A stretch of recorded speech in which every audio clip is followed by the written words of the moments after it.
এই নে, পড়তে বসে খালি ঘুম পায় বলে ঝাল ঝাল কড়াই ভাজা এনেছি। এটা খা আর ঘুম পাবে না। মা, হ্যাঁ যাই।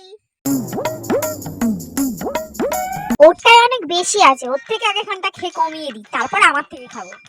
আসলে আমার একটু বেশি ঘুম পায়, আমার একটু বেশি বেশি খাওয়ার দরকার আছে। এই রে, খেতে খেতে সবটাই তো খেয়ে নিলাম ওরটা, ঠিক আছে আমার থেকেই ঢেলে দিই। ও আমারটা তো ওকে ঢেলে দিয়েছি, ওর থেকেই একটা খাই, অল্প করে খাই আবার রেখে দেবো। নাম নাম নাম নাম নাম নাম। এই রে, এবার তো সবটাই খেয়ে নিয়েছি, এই তো কোটোতে একটু আছে। যাক বাবা, ওর বাটিটা ভরে গেছে, আর একটু খাবো না। নাম নাম নাম নাম নাম নাম নাম নাম নাম। এই সবটা কিভাবে শেষ হলো? আমি তো এত খাইনি। আজকে মনে হয় আমার আর রক্ষা হলো না। হে ভগবান।